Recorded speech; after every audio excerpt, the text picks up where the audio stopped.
Welcome to The Well Drop, Own Your Wellness.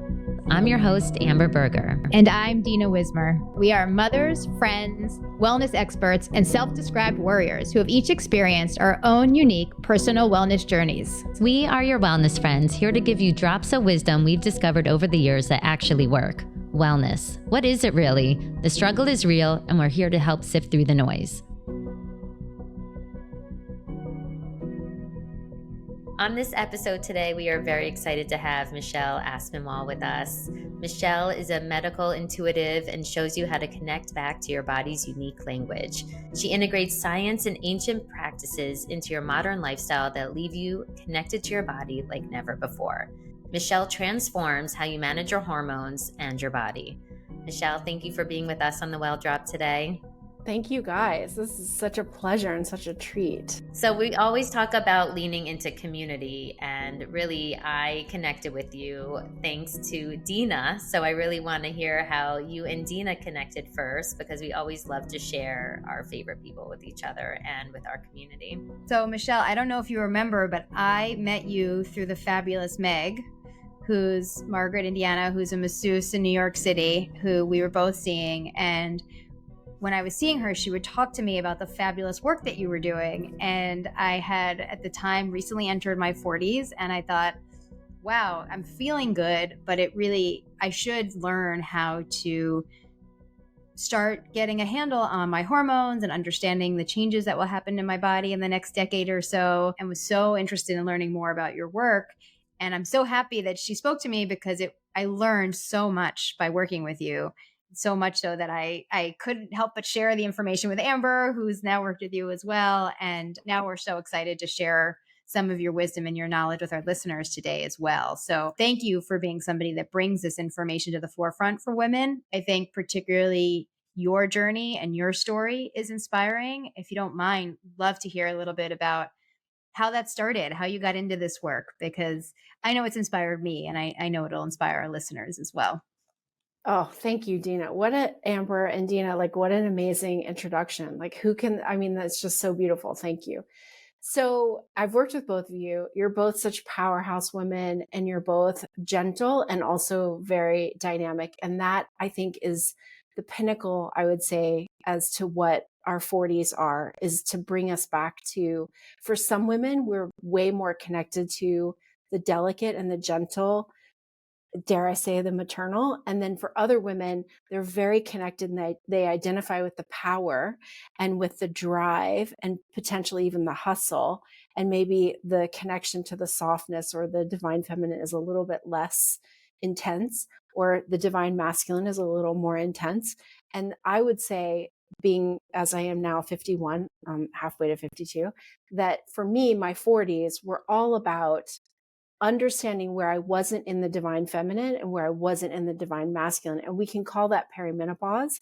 We can call that estrogen decline, which I think is like the worst thing to call it. Or we can actually just sort of recognize that we're spiritual beings living a physical existence. And that I think part of what's happening in us as we go through these hormonal changes, and it is a physiological change, but anybody who thinks it's just a physiological change, in my experience, is really shortchanging themselves what this decade is all about.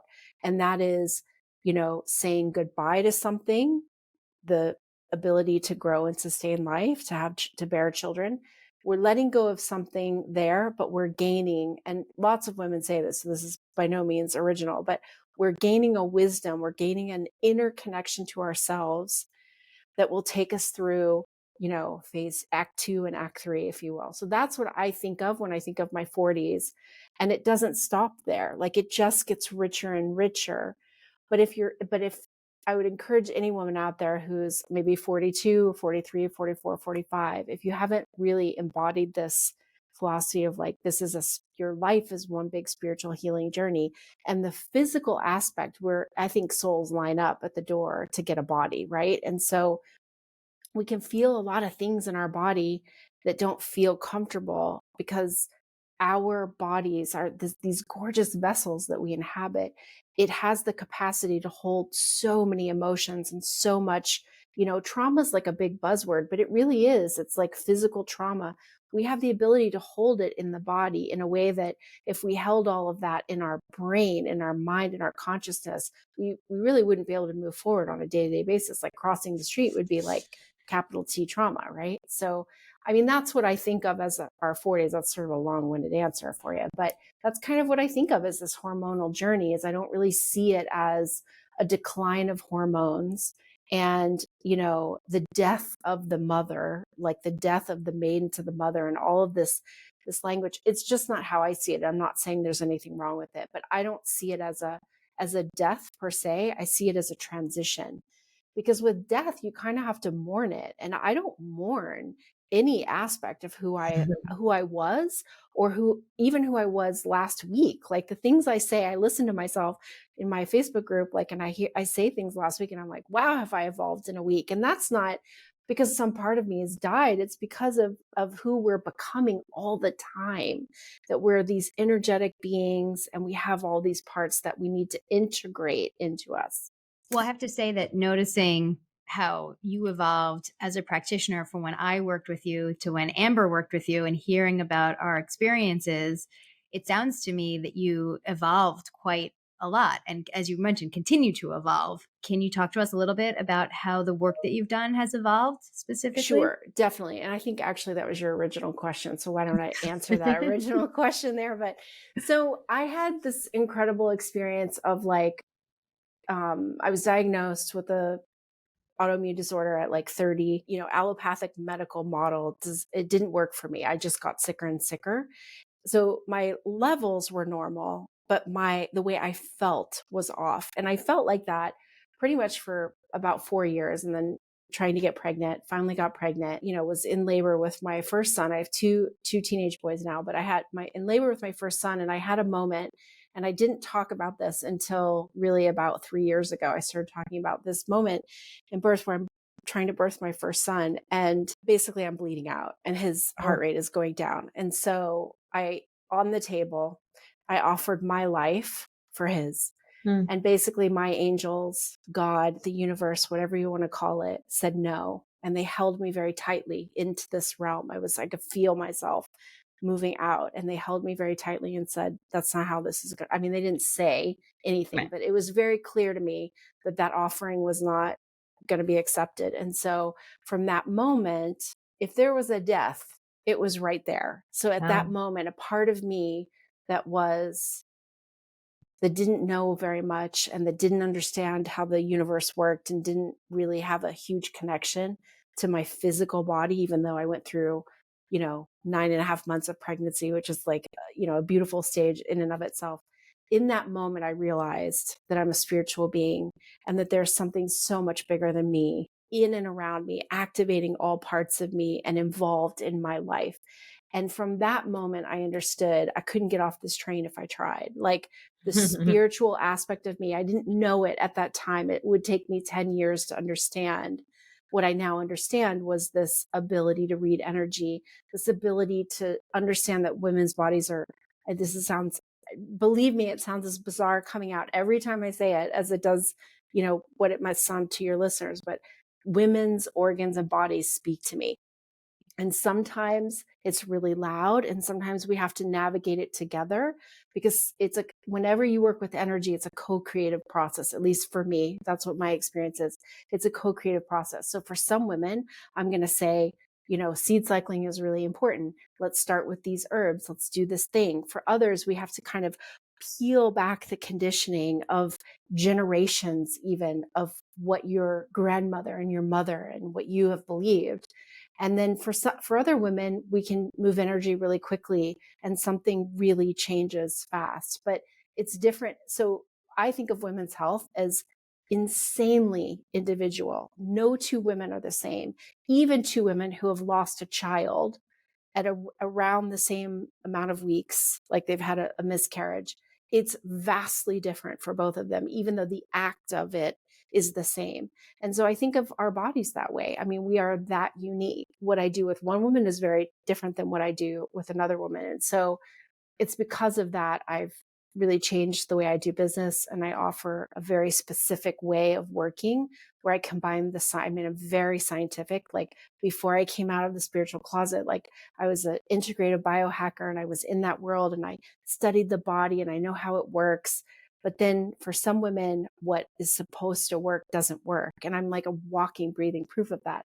And so that's where the spirit came in. And I started to understand that like this equation of like you add science with spirit and then you create a healing, you create a journey of healing, like a spirit, like I say, it's like a spiritual healing journey. That's what it is for me. And that's how my work has evolved, is like it started out being very much about autoimmune and women's health, like specifically women's health with hormones and how women deal with chronic conditions or hormonal disharmony. And it's turned into like mass healing, like deep, just letting go of a lot of different things in the body. Yeah, I love how you approach, I would say, the midlife, perimenopause and menopause. And you really have such a beautiful viewpoint of it, which really helped me to look at it. We connected, I think, last year when I turned 41. I really think, as women, especially in our 40s, I always say to some friends who are still in their 30s, I said the 40s are great because it's kind of a fuck it moment. You just say fuck it to everything. So whatever you want, you own it.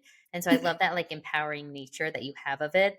But then there is this other side of it, of your body at a certain point. I don't know, everyone might have a different number of when it happened to them, but your body gets a little bit softer. You're not really recovering the same. You might be putting on a little weight, and there becomes maybe this sort of self-hatred and ultimate controlling aspect, that this mental challenge that goes on in the mind and really starts to drive women crazy of like, what is going on? What used to work isn't working. And then because your hormones are probably like cycling up and down, your anxiety starts to really like rise up. And I felt when we connected, actually, it was because I was starting to feel anxiety for the first time. And I said, what is that? And what was so interesting, I think I want to share with the followers, is what is it about age 42 that's such a pivotal moment in a woman's life? What is it about 42? Because, sorry, last year I was 42. I said 41. I was going to say, I wanted to correct you, but I held myself back. I was giving you that year. I maybe feel 41. I'm 43, but we connected at 42. And you were like, oh, you must be 42. And I was like, how did you know? You're like, well, I'll tell you why. So can you tell us why 42 is a pivotal moment in a woman's life? So basically what happens at 42 is it's actually not about 42. It's about the chakra system. So the way that I work with the spirit of the body is I honor the plexes of nerves and the endocrine system and also the energy centers of the body. So most women, I think at this point, have probably from the gram heard of the 7 major chakras that line the spine. And the way that it's come through me is that each chakra develops around every 7 years. It comes into its full realization, and then we move up into the body. So we begin at conception at the root chakra, and each chakra has like a gift and a wound.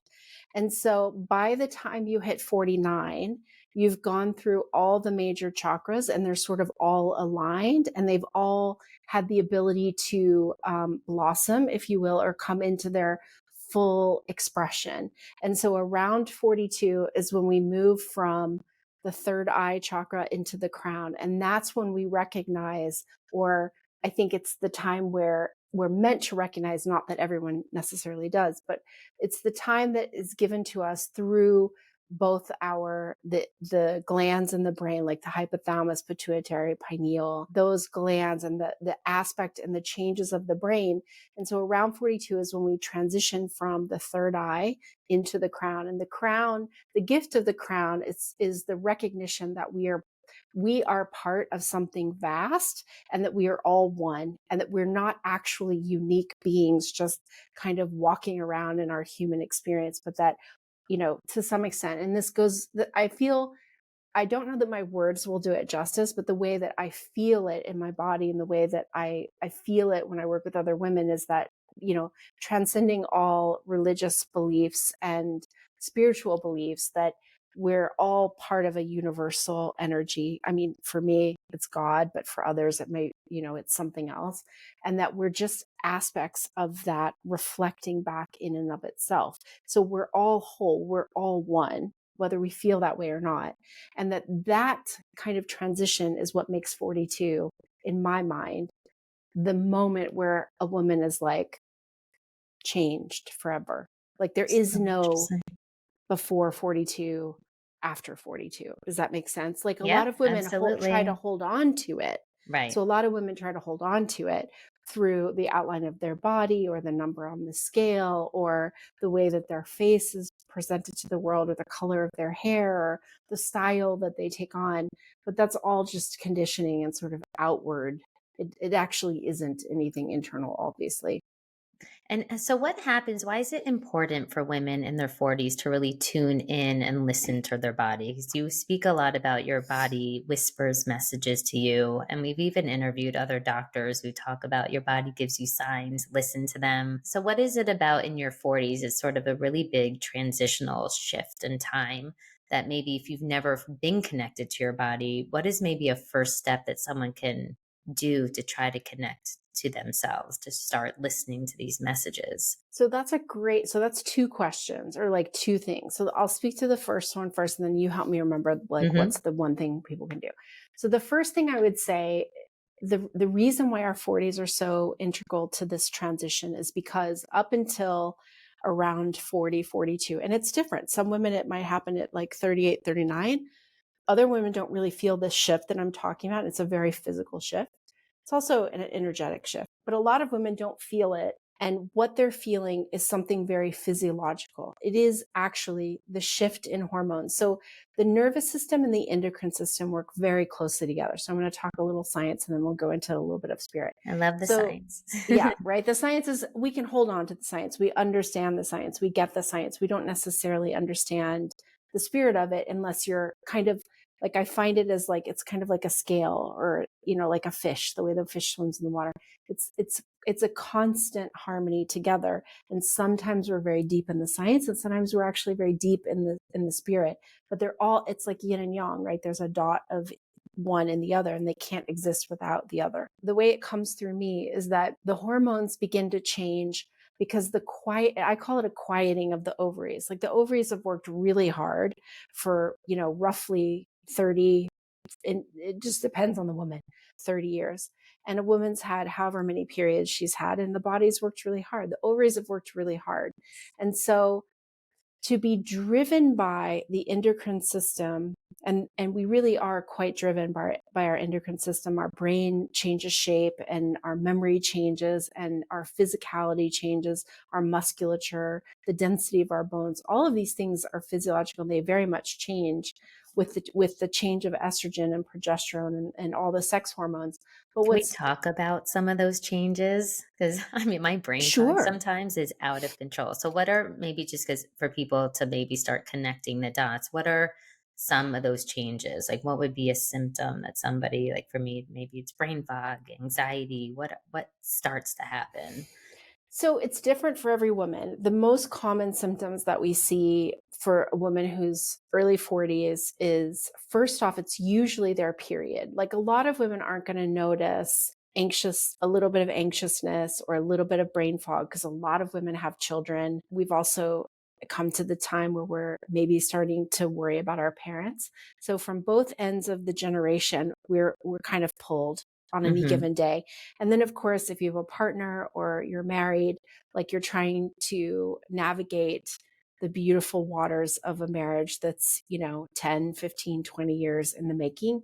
And that in and of itself is a great feat. I've been married for, 22 years and it's work. It's beautiful work. It's sacred work, but it's definitely work. And so we're pulled in all different places. So sometimes the brain fog isn't necessarily the first thing people notice, but usually women will be very cognizant when their period starts to change. So for some women, the periods get shorter, meaning you'll have a period every like 21 to 23 days. That's uncomfortable, as well as it's going to create emotional changes in the body. And that's a big sign when your periods become closer together. It's a big sign that your progesterone is not rising when your estrogen is meant to go down and it's meant to do this. And the Right. progesterone is what calms the estrogen. And estrogen is our building hormone.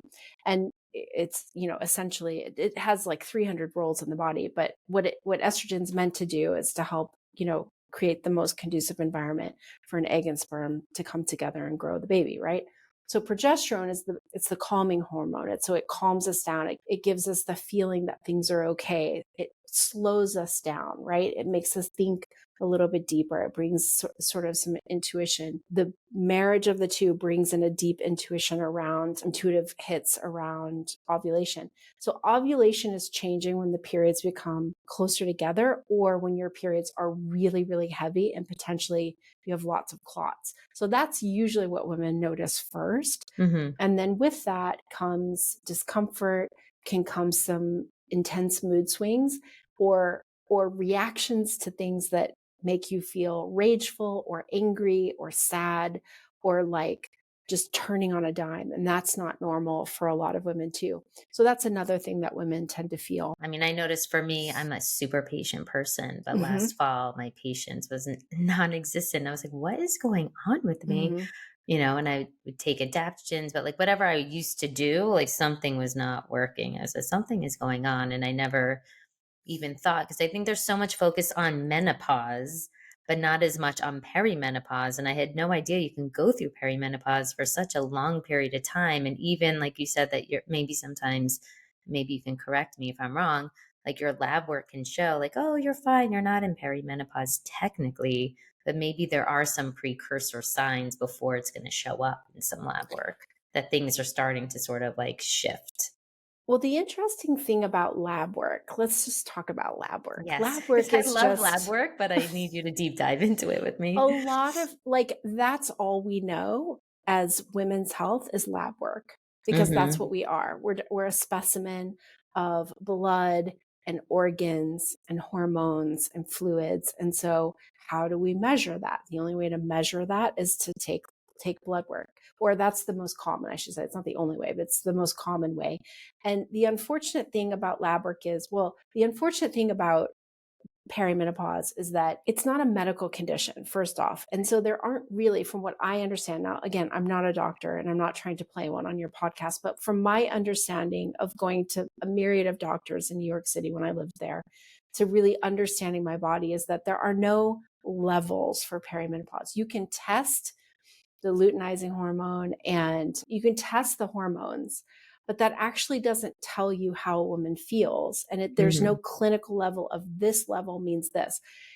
And you'll know this if for your listeners that are closer to 50 or over 50, you'll know this. They're all shaking their head right now because if you've ever gone on any sort of bioidentical hormones, there are no levels for that either. You start out at a particular dose of whatever that doctor's familiar with, and then all you can go by are your symptoms. How you feel. Exactly. It's how you feel. It's how are you feeling? Talk to me about how you're feeling. It's the closest thing to true women's health that we get.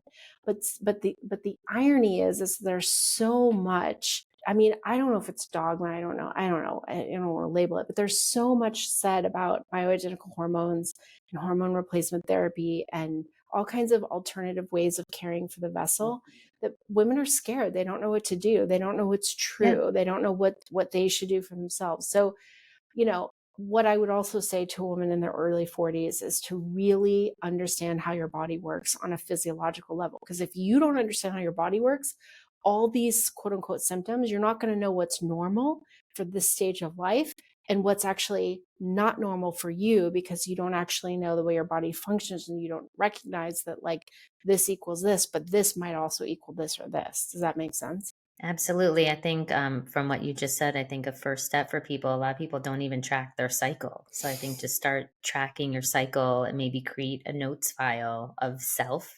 And like you're saying, make notes of maybe some of these symptoms and just start. I think as you start to write them down and you have a reference point to look back upon, you might start to see a pattern, right? It could be tied to your cycle. I don't know. Maybe you realize like this week, which is whatever day of your cycle, you happen to be super moody or super crampy.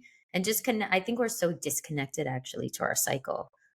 That's been a big eye-opening thing for me. Just in my 40s, I never tracked my cycle. I never worked out for my cycle. I didn't eat for my cycle. There's so much there that I think, like you're saying, just tuning into your body and paying attention is really a first step, I think, for people before we start outsourcing to all these doctors. Because I even ran into some girlfriends last night. One is 49, one is about 45, and their doctor told them, And I don't even know their specific symptoms because we didn't discuss it, but just said, here, it's time you should take some low dose estrogen. Like, I don't even know if that's the answer for them because we didn't get into it, but I don't even know if they got to the point to like have that deep dive within themselves first to just be able to analyze themselves before outsourcing. Totally. Maybe And there's something else that they could take. that point that you just made about tracking your cycle, I 100% agree with you. And what I would add to what you said is get off the cycle tracking apps, because they are talking to you through your brain and telling you where you should be, but not necessarily where you are. So I would say actually have some sort of like notes app or something or in your calendar and really check with how you feel and what symptoms you're having, and get off of the apps that are telling you, oh, this is coming up and you might feel like this, because there is something about that kind of, eye brain connection that is different from the intuitive, real, like what's the truth within you versus what does some app tell you that you're likely going to feel versus what you're actually feeling. I So I like just that. wanted to put that in there. Yeah, no, I think that's great because I just keep a track in my notes file. So I think that is great advice because there are some amazing apps out there that maybe you just first start on your phone, creating it for yourself, really get to know yourself before you start adding an app. And if you do add an app, maybe just don't read all those details unless you already kind of know what your body does to say, oh, some of that is me and some of that's not me, right? Because until you know that, how can you even know? It's like your horoscope. Exactly. Exactly. That's such a great parallel, horoscope and our fifth vital sign, which is our cycle, right? And Right. when you don't have a cycle and you don't have that feedback, it's a very interesting relationship that you have to cultivate with your body. For a lot of women, losing their cycle, and most women are like, I can't wait to lose my cycle. But you would be really shocked to know how many women mourn the loss of their cycle, because it is it's finite. Like, it's not an infinite time that we can have children. And actually you lose the ability to conceive well before you lose your cycle, but there's always hope if you have your cycle. Whereas when you don't have your cycle, there's no hope. Like, it's not happening, right? Yeah, I'm So sure that's kind that's of a profound interesting. moment for It women. is. It's very sad. Like, a lot of women really mourn it. It's true. And it's something to be honored. The end of an era is coming to end, and then the beginning of something is really beautiful but unknown. And I think and I include myself in this, like, I think the unknown can be very scary for a lot of women, and the unknown that is closer to death versus, oh, that's a long way away. Like, 50, I remember when I thought 50 was ancient. Now I'm like, I'm a 29-year-old woman, like, trapped 50's in the new 30. exactly, right. We're living Exactly. longer. I like how you really tie food in to your body. And from your studying over the years, what types of foods are really nourishing to our body at this stage in our life? And how should we think about food when it comes to sort of the midlife time in our life?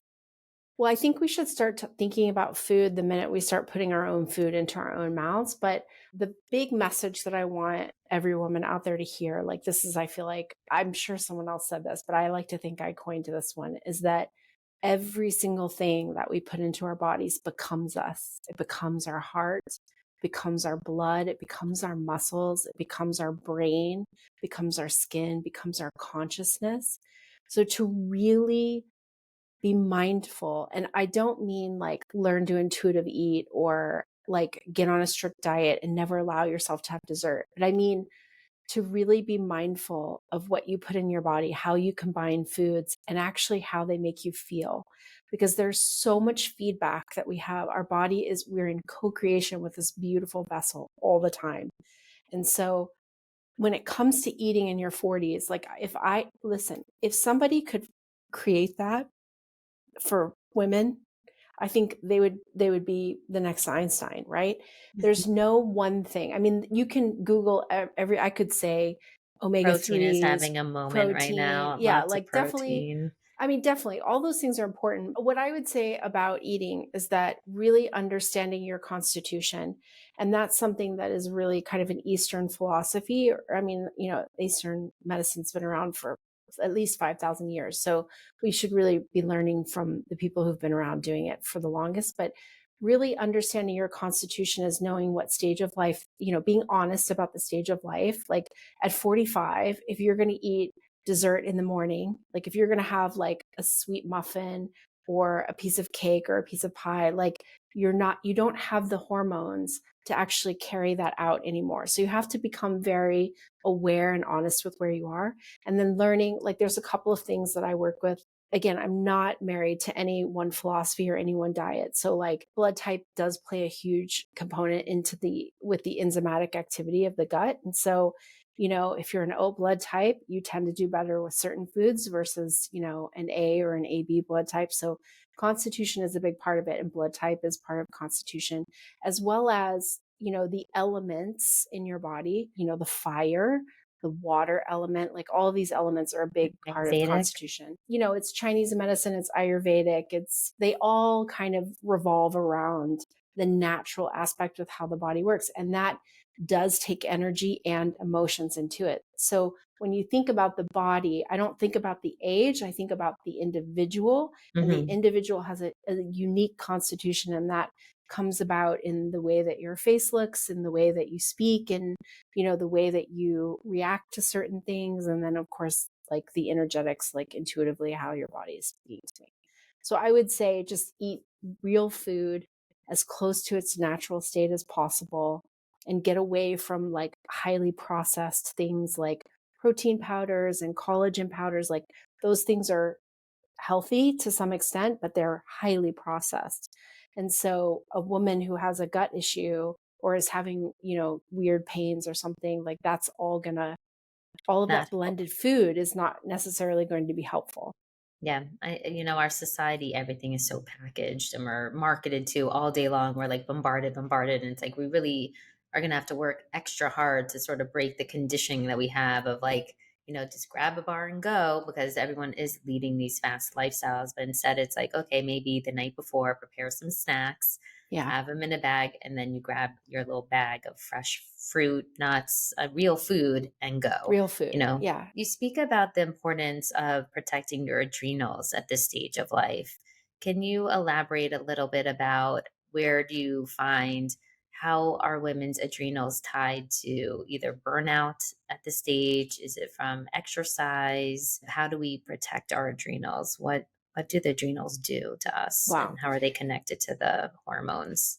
Our adrenals are part of our root chakra because it's life, right? Our adrenals create cortisol. We can't live without cortisol. It's an essential life affirming hormone. And the body does everything in its power to regulate it. And because we have moved into this technological age, our bodies haven't adapted yet to, with the blue light and with all of the technology that we're using to kind of navigate modern society. And so the essential aspect of understanding that, we learn love and attachment and safety between conception and 7 years old. So that's the root chakra, and the adrenals are part of the root chakra. They have a very strong communication with the third eye and the crown. And so there's a very strong loop between all of your chakras through the adrenals. The adrenals, you move from producing estrogen and large whatever large means, but in larger quantities through the ovaries. But when the ovaries quiet down, the way that women's bodies create and use estrogen, we use it in lots of different ways, but estrogen is created through the adrenals. The adrenals they take up some of the slack. The ovaries still produce a little bit, and then adipose tissue, like our fat cells, produce estrogen as well. So we're getting estrogen from different places. It's why women tend to gain a little bit of weight the closer they get to their menopause transition, which is the 12 months that they don't have a period. We don't want to tax our adrenals, which is also not only estrogen, but cortisol. And what taxes the adrenals is heavy exercise, huge amounts of stress, not enough good quality sleep. And the best sleep that you get is between the hours of 9 p.m. and 12 p.m. That's like double gold star sleep. So women who go to bed between like 9 and 10:30, that sleep, that's from a Eastern perspective, it just does the most amount of good for the endocrine system, which the adrenals I think that's a huge one. And also just to remind people, your kids go to bed, maybe they go to bed 8 or 9, but don't then take that time afterwards to get on your phone, because that blue Yeah. light is going to wake you up and Yes. prevent you from falling asleep during that like key time. Pick up a real book. I do watch TV at night. It doesn't really affect me, but at least I think it's further than a screen of your phone. Like, it's not ideal, but if you need to relax and watch a screen, a TV is better than a phone. It's all about choices and really trying to wind down and create those rituals so that you can try to get to bed earlier. We always Totally. joke my husband goes to bed at 8:30 at night if he could. He normally would, and he like fights it. I'm like, you're tired. Just like actually fall asleep and just stay asleep. Like, why are you like fighting it? He feels like it's too early. But like you said, that's actually such a great time. And I think pro athletes know that. They all go to bed really early. And I guess that time gives you such nourishing sleep for your body to recover. To recover. Yeah. You see so many women who are, of all different ages. What would you say are some of like the 1 to 3 key things that you see that women are struggling with and that you work with today? Like, what is it that we are all kind of trying to navigate at this stage of our life in today's society?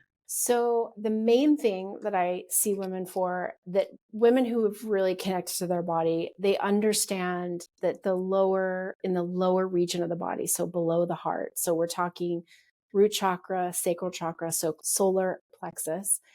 Those three chakras are very much about sort of nervous system regulation, really activating the body to work at its peak performance. And also, it's where we hold the most trauma and the most conditioning is like through here. So when a woman comes to me, that's where we start. Because if this is holding something, like those organs are always really vocal, or I can feel the energy very intensely. So we start there, and that usually has to do with there's been a childhood event or not feeling safe and secure. So a lot of women who tend to hold a lot of weight through the middle, there's some emotional component to that weight. Yes, it's also hormonal. Really, anything from like 5 to 8, maybe 10 pounds, that's going to be normal hormone change. Anything over 10 pounds is not normal hormonal change. And then we're talking, there's definitely going to be an emotional component or a spiritual component that is part of that. So working with the root chakra, the sacral chakra. So the root chakra is all about safety and security and how you get and hold love. The sacral chakra is all about deep, deep belief and conviction to be the most creative. It is like your well of creativity, and it's not denying yourself. So that's the sacral, the wound is denial. And then the solar plexus is deep personal power and belief that you can do and be and have anything that you desire. So it's really about believing in yourself. And the solar plexus, it comes to its completion around 21. So 14 to 21. So you think about teenage years and all the external, stimuli coming in and how, like what we make that mean or what we don't make that mean, and beliefs. And so those are the three that I work with women the most. And then sometimes we move into the heart and the throat. And do you find that women, I mean, everyone has things that they've had to deal with in their life that if they don't deal with them, they're no matter what, pretty much becomes a point of time in their life when they are going to have to face them? Or that if they No, face them, then it sort of sets them free in a certain regard or helps them navigate life a little bit easier? Like, some people may not connect that a childhood trauma can then affect their hormones and how they're kind of going through the midlife stage. estrogen keeps us really connected to the family, to our job, to like doing the thing and staying on track. And when we don't have those larger levels of estrogen, we tend to go a bit, people were characterized as going wild, or, their women aren't controllable, or they don't control their emotions, or they'll say something kind of wacky. Like, it's because I don't want to make estrogen seem like this bad thing, but it's meant to keep us focused on creating and taking care of and sustaining this life, right? And then when we're not doing that, we're coming back to ourselves and we're sort of re-navigating. We're unraveling a lot of things we thought we needed to be, and a lot of things we thought we needed to think, and a lot of things we thought we needed to achieve. We're unraveling that. So it's an unraveling. And then, but from that spiral, we always must have to look up. So from the unraveling to look up into the light, your light, whatever your light is, right? It might be to be the matriarch of the family. It might be to start a business at 50. It might be to come out of the spiritual closet and be really who you are. Like, the light is whatever is true to you. And that's a deep soul connection, but we can't get to the soul. You can't actually hear the soul if you have layer upon layer upon layer of traumas and conditioning and unpleasantness, whatever it is. So it's a tricky question. I mean, I don't entirely know how to answer that question, but I think really, really knowing that if there's something deep and dark that you're hiding, if there's that thing that you think over and over again, or if there's a situation where somebody says something sort of benign, but it ignites something in you, like it triggers you, it's there as a mirror. It's there for you to look within yourself and find the place of within yourself, or the thing that you're hiding, that you've tucked away, that you deemed as unlovable or not good enough, or denied yourself the ability to have or think or believe, and really bring that into the open. And that is really uncomfortable. To do that by ourselves is really almost impossible. As women, it's almost impossible, because we are, as you know, Dr. Sarah Gottfried says, like, we tend to befriend. We are wired to be communal and to talk and to be held and cared for. Yeah, no, I think that's a beautiful point, that, you know, to in this stage is to be curious, right? And just to open your eyes and not be in denial. And maybe you have been in denial for a long time, if in your 20s and 30s, and just kind of like going through the motions. But that if you really want to tap into your soul and who you are and what makes you happy, right? There's so much about that empowerment, to not ignore the side that you feel like whatever you've been sort of like not wanting to deal with, just confront it. And then it'll just like let everything else be so much easier. Like, life is long, you know, like in your 40s, we're young. So don't just like keep like pushing it aside, because I feel like it just won't go away until you actually deal with it. So better sooner than later is sort of my thought on the topic.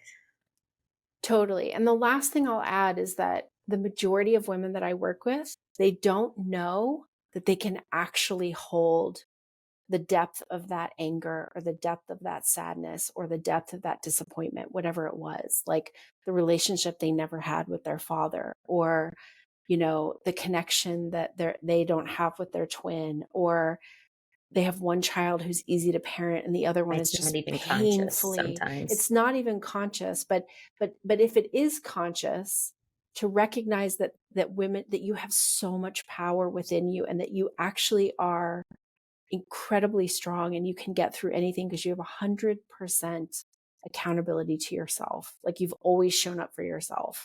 And so why couldn't you work through this? But I think thinking you can do it on your own is like the great mistake, right? You need someone else to help pull that out of you, because you may not even know what's there, right? You may think you're going for one thing, but something else sort of shows up.